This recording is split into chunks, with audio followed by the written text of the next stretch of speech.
Hey guys, welcome back. Today I have a special guest from Gun Owners of America, and this is Aiden. He's been on the channel before, and today we want to talk about a couple of different things that the ATF is doing that are quite critical for y'all to take action on. But before we get started with today's video, please take a moment to check out primaryarms.com. They help support us here at the Military Arms channel, so videos like this are possible, and they have some of the greatest prices out there. They have pretty good inventory even during these times of it being really hard to find stuff, and those prices are great, and there is no subscription fee. So again, please swing by and check out primaryarms.com. With that being said, Aiden, boy, we have a lot to discuss with these two open rule changes with the ATF. So let's start off talking about what I call reclassification of firearms, which is the ATF trying to determine which is the serialized part. What can you tell us about that proposed rule change? Right. So this is the rulemaking that the ATF initiated last month, and basically what they've said, what they're trying to do is redefine what a frame or receiver is. The statute says that a firearm is the frame or the receiver, but actually the ATF is now trying to say that you can have multiple frames or multiple receivers, which is in direct violation of that statute. So the ATF is pretty clearly reaching past what Congress decided and what Congress passed into law in the Gun Control Act of 1968, and they're trying to expand the definition of a firearm to cover multiple firearm parts, which is actually ironic because in the Federal Firearms Act, which was replaced by the Gun Control Act and repealed by the Gun Control Act, the Congress actually did regulate firearm parts, and they found that to be an unworkable solution, and so then they decided to pick one part, that being a frame or a receiver, not multiple parts.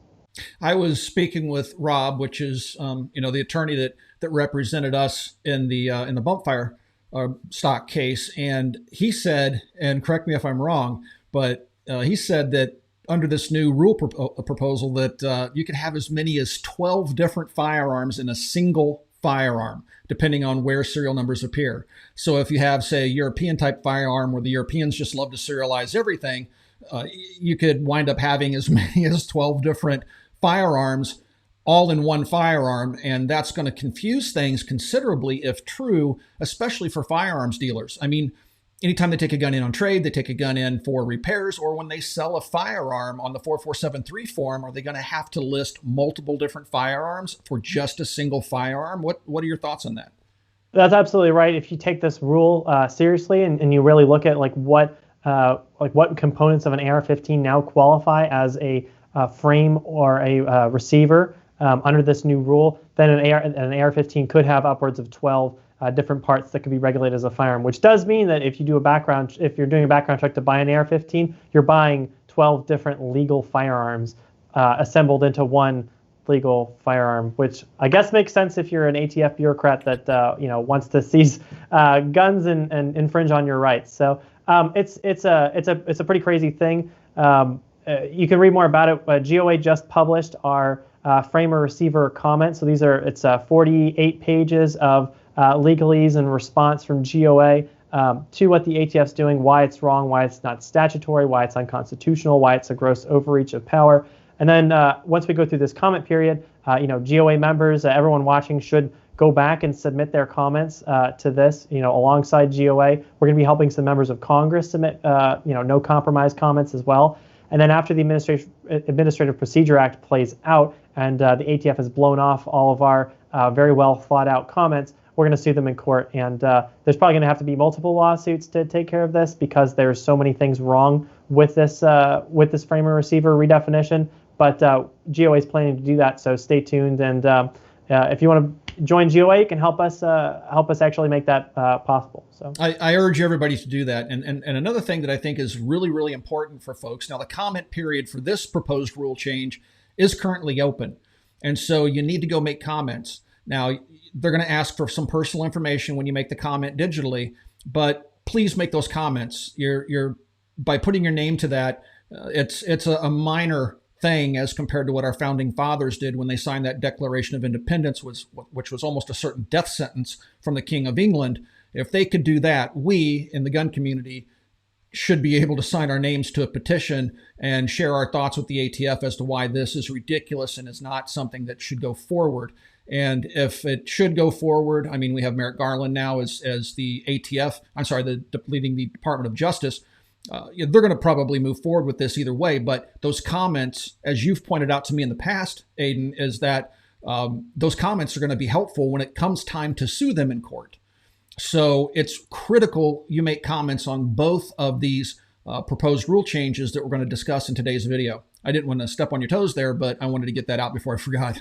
No, that's you're absolutely right. You do have to give the ATF your full name and a full real address in order for the ATF to accept your comment and then publish it and have it be a part of the Administrative Procedures Act. That's a requirement from Congress. They were trying to write a law to govern all federal agencies and how they should all process things. They weren't thinking about gun owners who want to maintain privacy, or an agency that's talking about criminalizing what the person who's commenting may or may not own. So it's an unfortunate reality of just the way DC and the swamp here works. It's absolutely necessary. GOA needs you to make those comments. We need to have it be that tens of thousands of Americans, hundreds of thousands of gun owners that are pushing back, telling the ATF, no, this is wrong. Because when the ATF blows you off and we go to court, we're going to point that out to the judge. We're going to say, look, judge, 10,000 American citizens said this, and another 10,000 said this, and the ATF they pretended to respond, but really they weren't trying to come to the best understanding of the statute. They were trying to ban guns. Exactly. And also, I just would like to remind folks that when you do comment, please keep it professional. Don't use profanity, because ATF will automatically disregard those comments. Also, I will put a link down below in the video description, but GOA has done a lot of the hard work for you. So you can go to the GOA website. They have a nice form that you can fill out and submit a comment. I know some of you guys feel like it's a little bit overwhelming. You don't know what to say. GOA's done that for you. And it's just a simple matter of clicking submit after just putting in some personal information and selecting what you'd like to say as far as comments go. So please do that. And also, sign up for the GOA email alerts. It's free, doesn't cost anything, but it also helps you in cases like this when your action is required. And if you're watching this and you're a gun owner, your action is required. So please do that. Yeah, that's very well said. I know there's been some debate within the community as to whether or not a pre-written comment that GOA has drafted for you is actually useful to submit, because you can submit your own sort of unique comment that's your own thoughts. If you do that, please do stay away from profanity. As you said, the ATF under the Administrative Procedures Act is allowed to just throw those things out. Now, that may be a violation of First Amendment rights. We're sort of looking into that. I think it's very reasonable to be upset at the ATF if they're talking about seizing your firearms like they are, especially with the new pistol brace ruling that we're going to talk about. So I get it, but your comment won't count, and then you'll just have given the ATF your personal information, and you won't have participated in the rulemaking process in this sort of public civic procedure. So that's really important. The pre-written comments that we've drafted for you are useful. Basically, thousands of Americans are going to make that exact same argument, and that's going to emphasize that point to the ATF. And then when the ATF blows off that particular argument that GOA has made, and we've picked out important arguments for people to be making to the ATF, it will also show that this was a serious issue that the ATF ignored, not just like one guy who made this one unique argument. They're just going to sort them into general columns and then respond to a few things. Even they're not going to respond to your comment in particular, most likely. If you're looking for inspiration for more unique things to say, like I said, we already just submitted our GOA public comments. It's 48 pages of stuff that you probably haven't seen on reading the various articles in the Second Amendment community. We're making some very novel arguments in there, and I highly encourage you to read through that. And then the GOA Action Alert does have a section for you to customize part of your message in addition to the pre-written message that we've drafted. And I think that would be the best thing. It's the best of both worlds for people that want to put their own personal touch and also help out GOA with those pre-written messages. Yep, I agree with that 100%. Just kind of customize it a little bit to make it your own. That way they can't say it's a template and try to disregard it. But as long as you stick to the topic and don't use profanity or anything like that, they can't toss it out. At least they're not supposed to. So is there anything else we need to talk about this proposed rule change before we move on to the other one that's kind of breaking news? Yeah, actually, there's something that the Second Amendment community really hasn't picked up on much, and that we really need to be paying attention to.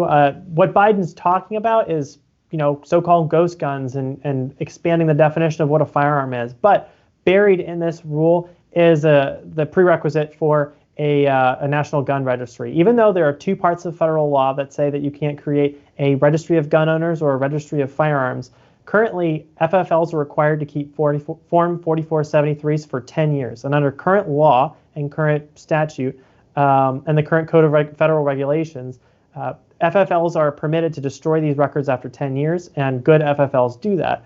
Some FFLs may keep those records, and I would encourage those FFLs to destroy those records.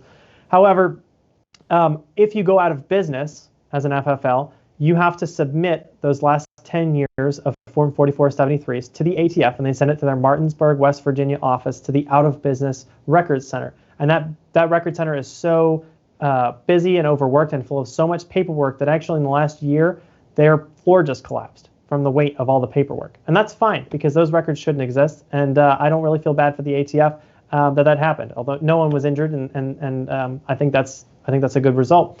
Now, what this new rule does is it changes what FFLs are required to do with these 4473s. The new rule does not allow FFLs to destroy those 4473s after 10 years. They have to be maintained until you go out of business. And the ATF is so graciously offering to store those records, so after 10 years, you can submit those records to them so they can have their hands on them earlier, or you can keep them for the next 70, 80, 100, however long years until you shut down your FFL. If you sell your FFL to another person and they maintain it, you don't have to submit those records. But eventually, all gun stores will probably go out of business and be replaced in the sort of free market, and ATF will get their hands on these records.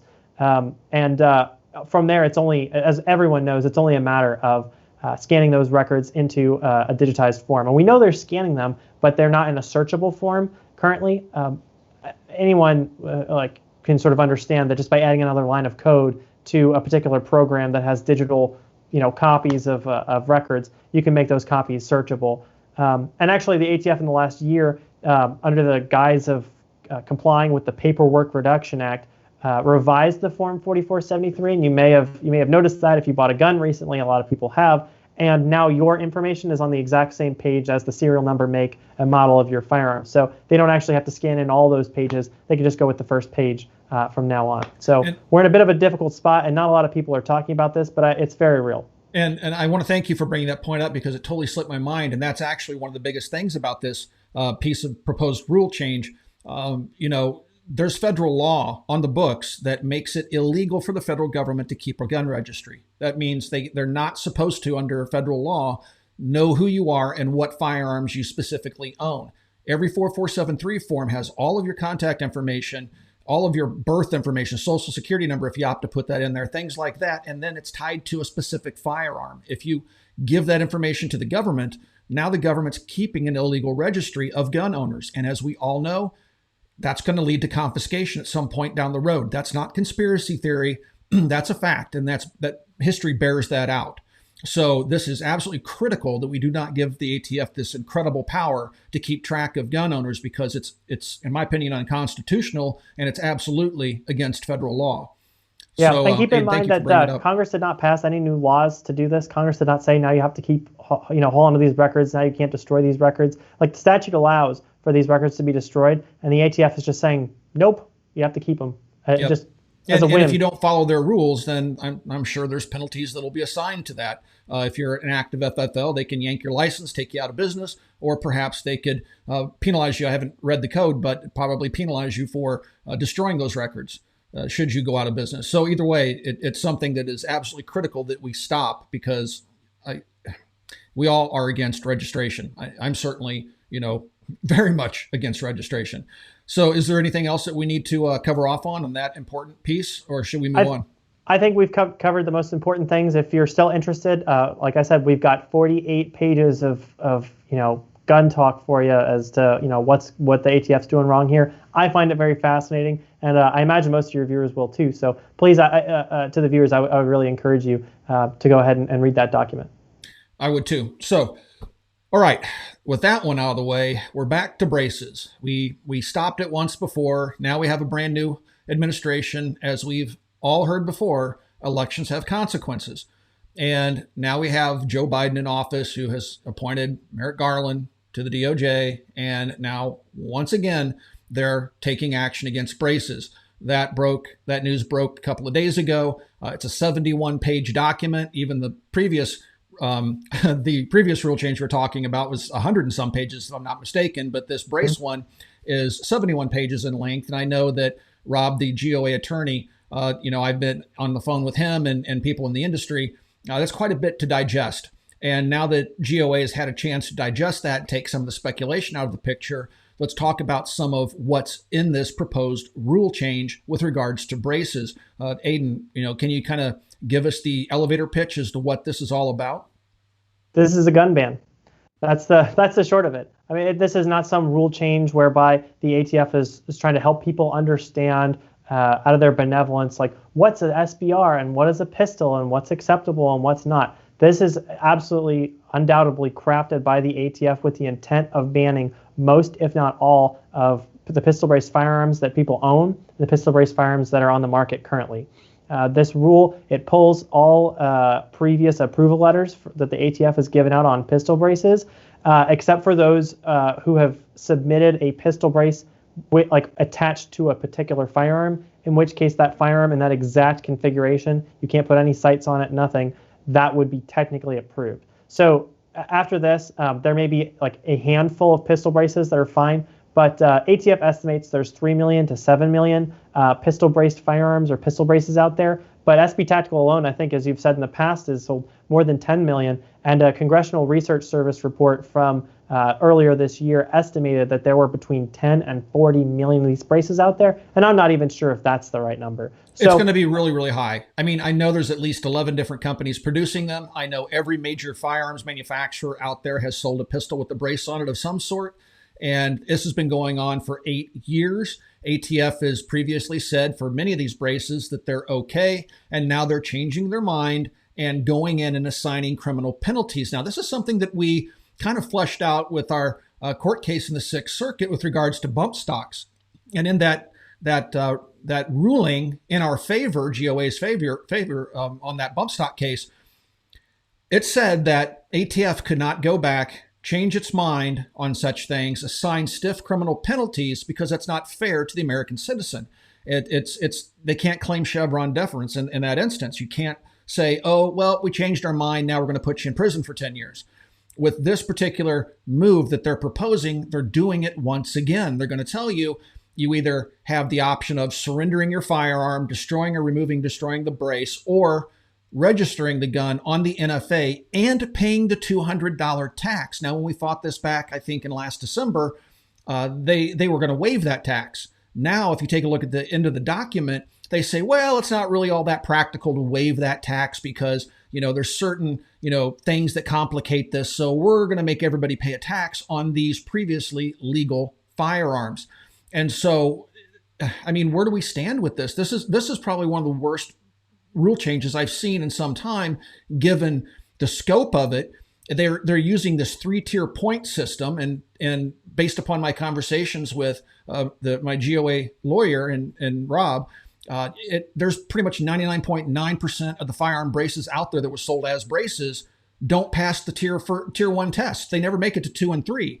So that means if you do find a brace that you can purchase and put on your pistol, and it meets that 4-point threshold, the minute you put it onto a pistol and you put a red dot sight on it, now it's over 4 points and the gun's illegal. If you do anything to it outside of putting that legal brace on it, which most of them are illegal under this point system, you're going to make the gun illegal. And it goes back to what you said. If you purchased a firearm from SIG, you purchased an MPX and it had a brace on it that was approved by ATF, that gun is fine until you put a red dot sight on it. Now it's an illegal SBR. So it's just absolutely unbelievable that they're trying to propose this, and on top of it, assign an NFA penalty, which means 10 years in federal prison and a stiff financial fine as well for every count. So if you have more than one of these, they're going to charge you with multiple crimes potentially. Yeah, this is a really terrible thing that's going to be that the Biden administration is trying to do. When he was asked, like, am I coming for your AR-15s? He said, bingo. And this is him just coming without Congress.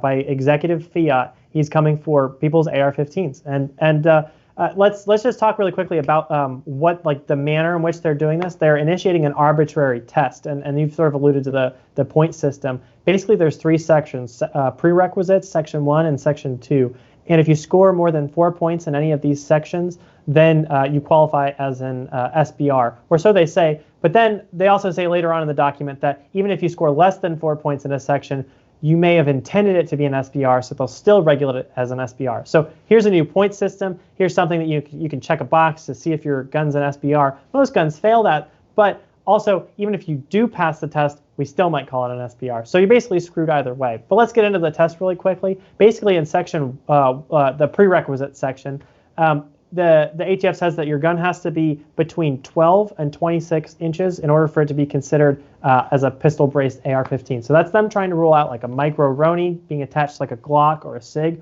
or something like that, which has already been out there for quite some time. And then if you try to build a pistol AR-15 out, and maybe you can comment more on this, but if you try to build out a pistol AR-15 between the length of the buffer to the the front of the receiver, that's most of that 26 inches gone. I think the most you could put on that is a 10-inch barrel without a muzzle device, and you basically be at that 26-inch limit. It's almost as if they've never fired or held a pistol brace firearm before, but really that's not the case. They're intentionally crafting this with the intent to ban most pistol brace firearms that they've encountered.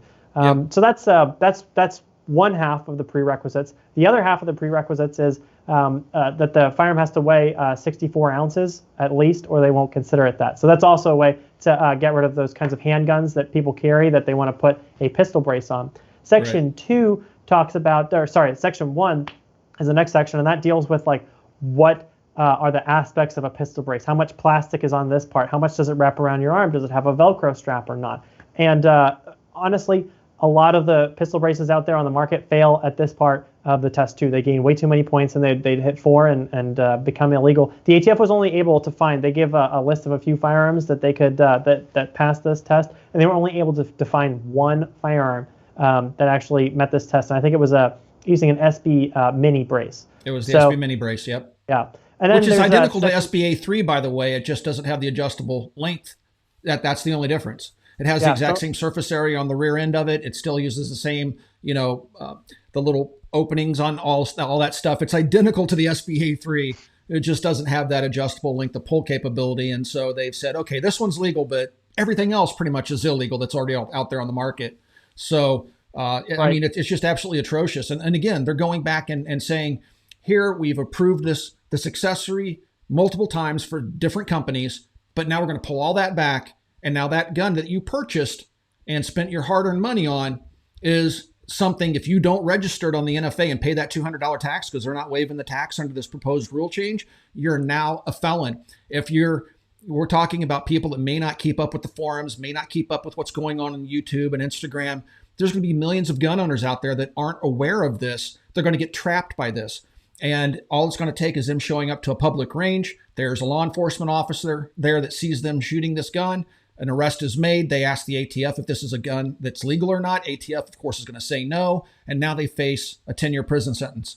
And they honestly had no idea they were even in violation of the law, much less this shouldn't even be the law. SBR shouldn't be something that are controlled by the federal government. But that's something else that hopefully we can address later on when we get a more friendly Congress and hopefully president in the future and get SBRs off the registry altogether and just start chipping away at it to where at some point in the future, if we do our work as a community, we can just make the NFA completely irrelevant. Absolutely right. This tax should not exist. There's no need to be regulating SBRs. They're not dangerous. People have AR-15s at home that have short barrels and a pistol brace on them. And do we see them overwhelmingly used in crimes? No. Like rifle deaths are going down at an all-time low. Criminals use Saturday night specials and small firearms they can just stick in their waistband because they're concealable. That's what criminals want to use. That's what criminals choose to use. And the anti-gunners lost the debate to ban handguns in the 80s and the 90s, and now they're focused on so-called assault weapons because they're scary and because they lost that battle in the past. So yeah. Oh, I was just going to say something that you and I had talked about previously with this Chipman character that they proposed or offered up as the head of the ATF. He's made some pretty interesting comments, and this is why it's so imperative that you guys take part in this comments period and make your voices heard, because it's going to help GOA in the coming legal battle, which they're going to take up. But you ought to hear what this guy has said. And if you think it's going to stop with pistol braces once they set this precedent, you're wrong. They're going to come after you more. Tell the audience what the proposed ATF director said about 30-round magazines and making AR-15s machine guns. This guy is absolutely insane. So he was a gun control lobbyist. He worked for Mayors Against Illegal Guns, Everytown for Gun Safety, and then now he works for Giffords as a senior policy advisor. This guy's made millions of dollars lobbying for against our constitutional rights here in the swamp. And he recently wrote in the last 2 years this document called "Legal and Lethal: 9 Products That Could Be the Next Bump Stock." And there's 2 versions, so he actually has more than 9 things that he thinks could be the next bump stock. One of them is actually banning the Mossberg Shockwave and then the Remington TAC-14, which are both directly mentioned in this new pistol brace rule, where the ATF basically says that we never approved of anyone putting pistol braces on these firearms, and these are all illegal SBSs, and you cannot put a pistol brace on any smoothbore firearm, or it's an illegal SBS. That's what they're saying. So that's a page directly out of the David Chipman playbook. It's one of these 9 items that he thought could be the next bump stock. And here we are with an arbitrary ban. Congress passed no new law, and yet you're supposed to register, destroy, or turn in, your smoothbore pistol braced firearm. I mean, that is just crazy. Now, if you keep reading his document, and he's got plenty of other types of weapons and ammunition and things that he thinks he can regulate. But the definition of a machine gun is something that fires more than one round with a single function of the trigger without reloading. And he argues that if you put a large, quote unquote, large capacity magazine, so I'm assuming he's talking about something over 10 rounds, into a firearm, that because it keeps, you can fire more than one round without reloading, it's basically a machine gun. And it fits the NFA statute of machine gun, which means that any firearm that can accept a detachable magazine that's made post 1986 is an illegal machine gun that is illegal, cannot be grandfathered, and anything from before 86, I guess you could register as an NFA machine gun if he were to sort of waive that ban. It's absolutely insane. And I would point out that at his hearing, he admitted, this is a direct quote, "With respect to the AR-15, I support a ban." So he says, I want to ban fire. I want to ban AR-15s. And then people ask him, well, are you going to legislate from the ATF? It's a bad question from the senators I know. Of course he's not going to legislate. He's not a legislator. He's part of the executive branch. What they do is they interpret those statutes. And that's exactly what the ATF is doing here to ban guns. This guy says he wants to ban AR-15s, and he thinks that the current law supports a ban on AR-15s. So as soon as you put him in office, he's going to ban more than just your pistol-braced AR-15. He's going to ban all of them because they're machine guns that can accept detachable magazines. That's his game plan. And that's what Joe Biden wants from an ATF director. Yep, because they can't accomplish this through the proper channels, and that would be through Congress. They have a 4-seat thin majority in the House, and they have a 50-50 split in the Senate. Right now, we have Sinema and Manchin holding out on the filibuster, so they can't get their agenda pushed through legislatively. So ATF is going to try to do an end run around Congress and ban guns through these rule changes. And again, we've already slapped their hand once and won in court with the bump stocks. Now, I know they've requested an en blanc review. It's an ongoing issue, but we technically won.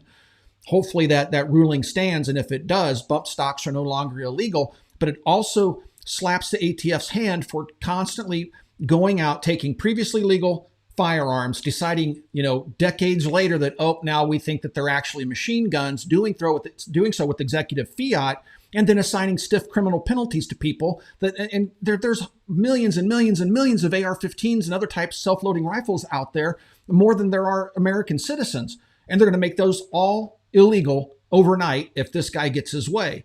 And they're trying to test those waters with these 2 proposed rule changes early on in the Biden administration. This is going to go on for 4 years, guys, potentially. So we have to be on our toes. We can't turn our backs to this stuff. We can't say, my voice doesn't matter. It's going to happen anyway, whether I do it or not. Perhaps it will happen anyway, but we need your voices so we can fight this in court and beat them at their own game and set them back to square one, because they need their hands slapped multiple times. Apparently, they don't listen to the courts. They listen. Sixth Circuit says one thing, and they just go right on about doing what they want to do anyway.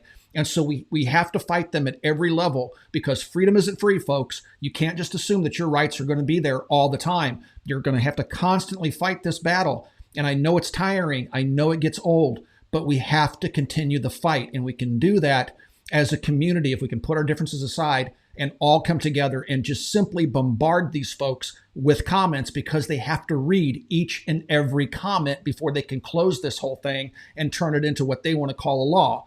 And so, speak to that for us, Aiden. I mean, when they, let's say they get 1 million comments on the braces, I wish they would. ATF has to sort through all those. How does that process work?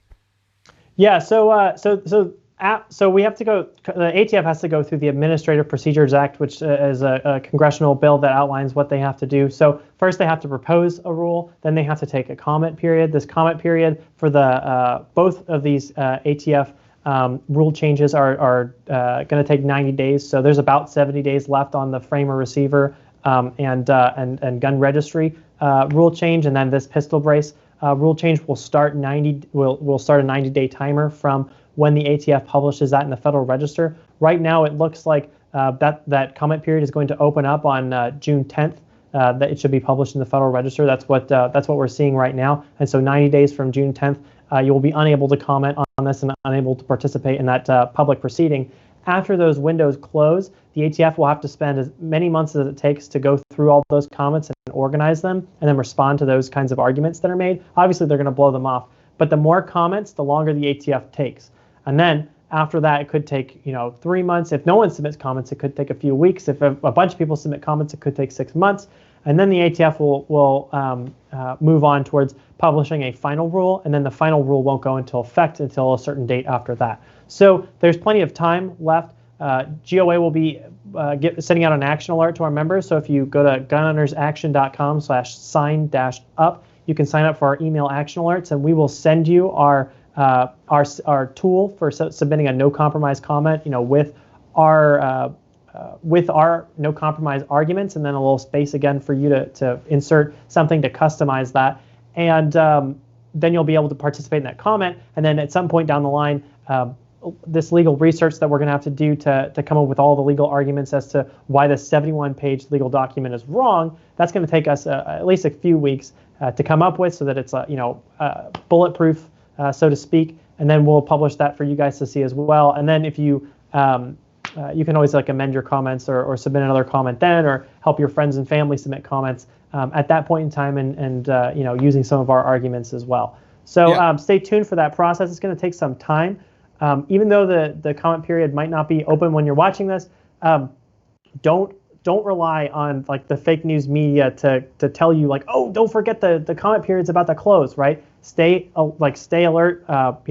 Maintain contact with us. We want to be able to talk directly to you so that you know when things are happening, because the media doesn't cover all sorts of anti-gun actions that are happening. I'm a lobbyist. I'm on the ground here in Washington, D.C. every day, and there is always something going on, and I always need grassroots activists to call Capitol Hill, call the Republicans, call our Democrats, call the squishes, call everyone, send in emails when we ask. That's a tool for activism. That's the role of GOA, not just some sort of marketing technique. I can promise you that. Yep, and I think it's also critical to point out, not just to make comments on these two rule changes, but also please contact your representatives. And again, we can make that easy for you. I'll put a link in the video description below, but we need to contact our representatives because it does make a difference. Aiden can tell you when their phones start ringing off the hook, they get extremely frustrated, but they have to take notes on every single call they get from their constituents, and it does make a difference. We've done this in the past. We've beaten these things in the past. Right now we have a really hard go of it because of the Biden administration, but it doesn't mean in the end game that we cannot win, because we certainly can. That's just going to take you guys getting motivated and sharing videos like this, getting your friends to talk about it on social media. If you know just 20 people and those 20 people share it, and you see how it starts to spread, we can get those hundreds of thousands, 1 million or more comments, I would wish. Then we can tie them up indefinitely and make this unpalatable for them. And if that doesn't work, we're going to see them in court. That's right. Go call your congressman every day if you can. Call them, say the same thing. Say, I'm a constituent and I'm upset and this bothers me. What they do, for every person that calls, they know there's 10 people that are upset. So if you get 100 calls, there's really 1,000 people that are upset. And that's when the phones start ringing off the hook. And that happens. I worked on Capitol Hill, and other constituents, unions, And like lots of people are able to organize those grassroots to call their members of Congress, and they listen. They do take notes.